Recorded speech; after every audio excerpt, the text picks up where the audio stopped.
ಇನ್ನು ಕುಂದಾಪುರದಲ್ಲೂ ಕೂಡ ಅಷ್ಟೇ ಭಾರಿ ಪ್ರಮಾಣದಲ್ಲಿ ಮಳೆಯಾಗಿದ್ದು ಬೈಂದೂರಿನಲ್ಲಿ ಅನೇಕ ಅವಾಂತರ ಸೃಷ್ಟಿಯಾಗಿದೆ. ಕಮಲಶಿಲೆ ದೇಗುಲಕ್ಕೆ ಮಳೆ ನೀರು ನುಗ್ಗಿ ಅಲ್ಲಿ ಅವಾಂತರ ಸೃಷ್ಟಿಯಾಗಿದೆ. ಕಮಲಶಿಲೆ ದುರ್ಗಾ ಪರಮೇಶ್ವರಿ ದೇವಸ್ಥಾನಕ್ಕೆ ನೀರು ನುಗ್ಗಿದೆ. ತುಂಬಿ ಹರಿತಾ ಇರುವಂತಹ ಕುಬ್ಜಾ ಚಕ್ರ ನದಿಗಳು ಪ್ರತಿ ವರ್ಷವೂ ಕೂಡ ದೇಗುಲವನ್ನ ಪ್ರವೇಶಿಸುತ್ತೆ. ಈ ನದಿ ನೀರು ನದಿಯ ತಟದಲ್ಲೇ ಇರುವಂತಹ ದೇವಸ್ಥಾನ ಇದು. ಆದರೆ ಈ ಬಾರಿ ಮಳೆಗಾಲದ ಆರಂಭದಲ್ಲೇ ಈ ರೀತಿಯಾಗಿ ಆಗಿದೆ. ಜೂನ್ ತಿಂಗಳ ಮೊದಲ 2 ವಾರಗಳಲ್ಲಿ ಭಾರಿ ಪ್ರಮಾಣದಲ್ಲಿ ಮಳೆಯಾಗ್ತಾ ಇರುವಂತಹ ಕಾರಣದಿಂದಾಗಿ ಕಮಲಶಿಲೆ ದೇಗುಲಕ್ಕೆ ನೀರು ನುಗ್ಗಿದೆ. ಅಲ್ಲಿ ಗರ್ಭಗುಡಿಗೆ ನೀರು ಪ್ರವೇಶಿಸಿರುವುದನ್ನು ಕೂಡ ನೀವು ಗಮನಿಸಬಹುದು. ದೇವರಿಗೆ ಜಲ ದಿಗ್ಬಂಧನ ಉಂಟಾಗಿದೆ.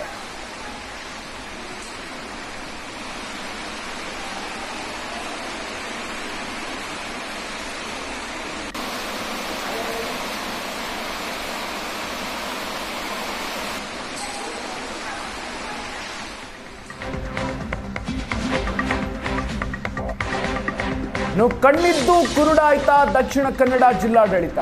ನದಿಯಂತೆ ಬದಲಾಯಿತು ಎಕರೆಗಟ್ಟಲೆ ಕೃಷಿ ಭೂಮಿ. ಅದ್ಯಪಾಡಿಯಲ್ಲಿ ಏಷ್ಯಾನೆಟ್ ಸುವರ್ಣ ನ್ಯೂಸ್ ನಡೆಸಿರುವಂತಹ ಗ್ರೌಂಡ್ ರಿಪೋರ್ಟ್. ಮಂಗಳೂರಿನ ಅದ್ಯಪಾಡಿಯ ಜನರ ಕಣ್ಣೀರಿನ ಬದುಕು. 13 ವರ್ಷಗಳ ಸಮಸ್ಯೆಗೆ ಇನ್ನೂ ಕೂಡ ಶಾಶ್ವತ ಪರಿಹಾರ ಸಿಕ್ಕಿಲ್ಲ. ಕೃಷಿ ಭೂಮಿಯಲ್ಲಿ ಪಾಲ್ಗುಣಿ ನದಿ ರೌದ್ರಾವತಾರವನ್ನು ತೋರ್ತಾ ಇದೆ.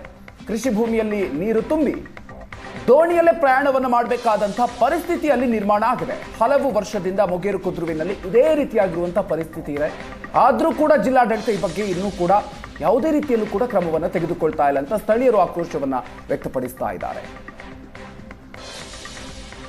ಕರಾವಳಿ ಭಾಗದಲ್ಲಿ ಭಾರಿ ಮಳೆಯಾದಂಥ ಸಂದರ್ಭಗಳಲ್ಲಿ ಸಹಜವಾಗಿ ಮಂಗಳೂರಿನ ಬಜ್ಪೆಯ ಅದ್ಯಪಾಡಿಯ ಪ್ರದೇಶಗಳೇನಿದೆ, ಈ ಪ್ರದೇಶಗಳಲ್ಲಿ ಒಂದು ಮಾನವ ನಿರ್ಮಿತವಾದಂತಹ ಒಂದು ತಪ್ಪುಗಳಿಂದಾಗಿ ಈ ಭಾಗ ಮುಳುಗಡೆ ಆಗ್ತಾ ಇರುವಂಥದ್ದು. ಪ್ರತಿ ವರ್ಷವೂ ಕೂಡ ಈ ಭಾಗದ ಜನ ಅನುಭವಿಸ್ತಾ ಇರುವಂಥ ಬಹಳ ದೊಡ್ಡ ಸಂಕಷ್ಟ. ಸ್ಪಂದಿಸಬೇಕಾದಂಥ ಆಡಳಿತ ವ್ಯವಸ್ಥೆ ಬಹುಶಃ ಅವರಿಗೆ ನಿರೀಕ್ಷಿತ ರೀತಿಯಲ್ಲಿ ಸ್ಪಂದಿಸ್ತಾ ಇಲ್ಲ ಅನ್ನೋದಕ್ಕೆ ಇದು ಉದಾಹರಣೆ. ನಾನೀಗ ಮತ್ತೆ ಅದೇ ಜಾಗದಲ್ಲಿ ಇದ್ದೀನಿ. ನಾವು ದೋಣಿಯಲ್ಲಿ ನಮ್ಮ ಸಂಚಾರ ಆಗ್ತಾ ಇರುವಂಥದ್ದು ನೀವು ನೋಡ್ಬೋದು. ನಾವು ಅದನ್ನ ಹಿಂದೆ ಮುಗೇರುಕುದ್ರು ಮತ್ತೊಂದು ಮಗದೊಂದು ಅನ್ನುವಂಥ ಹೆಸರುಗಳಿಂದ ಹೇಳ್ತಾ ಇದ್ರೆ, ಆದ್ರೆ ಈ ಬಾರಿ ಅದು ಇಡೀ ಅದ್ಯಪಾಡಿಯನ್ನು ಆವರಿಸಿದೆ.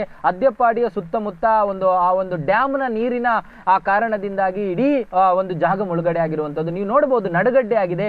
ಮನೆಗಳ ಸುತ್ತ ನೀರು ಆವರಿಸಿದೆ. ನಾವು ಹೋಗ್ತಾ ಇರುವಂತ ದೋಣಿಯಲ್ಲಿ ಹೋಗ್ತಾ ಇರುವಂತ ಜಾಗಗಳನ್ನ ನಾವೇನೋ ಯಾವುದೋ ನದಿಯಲ್ಲಿ ನಾವು ಹೋಗ್ತಾ ಇದೀವಿ ಅನ್ನುವಂಥದ್ದನ್ನ ನೀವು ಊಹೆ ಮಾಡ್ಕೊಳ್ಬಹುದು. ಆದ್ರೆ ಖಂಡಿತವಾಗ್ಲೂ ತಪ್ಪು. ಇದು ಯಾವುದೇ ನದಿ ಭಾಗದಲ್ಲಿ ನಾವು ಸಂಚಾರವನ್ನ ಮಾಡ್ತಾ ಇಲ್ಲ, ಪ್ರಯಾಣವನ್ನ ಮಾಡ್ತಾ ಇಲ್ಲ. ಬದಲಾಗಿ ಈ ಭಾಗದ ಜನರ ಆ ಒಂದು ಬದುಕನ್ನ ಕಟ್ಟಿಕೊಡುವಂತ ಕೃಷಿ ಭೂಮಿಗಳಲ್ಲಿ, ಅವರ ತೋಟಗಳಲ್ಲಿ ನಾವು ಹೋಗ್ತಾ ಇದೀವಿ. ನೀವು ನೋಡ್ಬೋದು, ಇಲ್ಲಿ ಅಡಕೆ ತೋಟಗಳನ್ನ ನೀವು ನೋಡ್ಬೋದು. ಕಂಪ್ಲೀಟ್ ಆಗಿ ನೀರು ಆವರಿಸಿದೆ.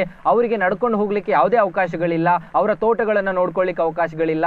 ಈ ರೀತಿಯಾಗಿ ನೀರು ತುಂಬಿಕೊಂಡ್ರೆ ಇಂತಹ ಕೃಷಿ ಭೂಮಿಗಳಲ್ಲಿ ಅವರು ಕೃಷಿ ಮಾಡೋದಾದ್ರೂ ಹೇಗೆ ಅನ್ನುವಂಥ ಪರಿಸ್ಥಿತಿ ಇಲ್ಲಿ ನಿರ್ಮಾಣ ಆಗಿರುವಂತದ್ದು. ಇಡೀ ಅಡಿಕೆ ತೋಟಗಳು ಸಂಪೂರ್ಣವಾಗಿ ನಾಶವಾಗಿ ಹೋಗಿದೆ.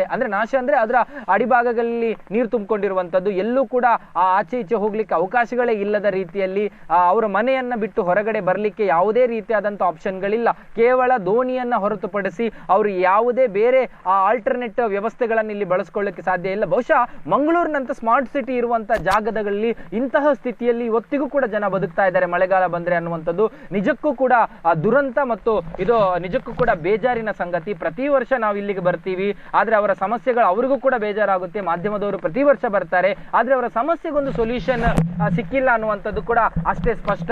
ಒಟ್ಟು ಇದು ಇಲ್ಲಿನ ಒಂದು ವ್ಯವಸ್ಥೆಯ ಆ ಕಾರಣಕ್ಕಾಗಿ ಈ ರೀತಿಯಾದಂತಹ ದುರಂತ ಆಗ್ತಾ ಇರುವಂತದ್ದು. ಹಾಗಾಗಿ ನಾವು ಮತ್ತೆ ಇದೇ ಒಂದು ಚಿತ್ರಣವನ್ನ ನಿಮಗೆ ತೋರಿಸುವಂತ ಪ್ರಯತ್ನವನ್ನ ಮಾಡ್ತಾ ಇದ್ದೀವಿ. ಒಟ್ಟು ಇದು ಅವರ ಕೃಷಿ ಭೂಮಿಗಳಿಗೆ ಆಗಿರುವಂತಹ ಹಾನಿ, ಅವರ ಮನೆಗಳಿಗೆ ಆಗಿರುವಂತಹ ಹಾನಿ. ಅದ್ಯಪಾಡಿಯ ಮುಗೇರುಕುದ್ರು, ಅದ್ಯಪಾಡಿ ಇಡೀ ಗ್ರಾಮವೇ ಇದರಿಂದ ಮುಳುಗಡೆ ಆಗಿರುವಂತದ್ದನ್ನ ನಾವು ದೃಶ್ಯಗಳಲ್ಲಿ ಕಾಣಬಹುದು. ಕ್ಯಾಮರಾ ಪರ್ಸನ್ ಅಶೋಕ್ ಜೊತೆ ಭರತ್ರಾಜ್, ಏಷ್ಯಾನೆಟ್ ಸುವರ್ಣ ನ್ಯೂಸ್, ಮಂಗಳೂರು.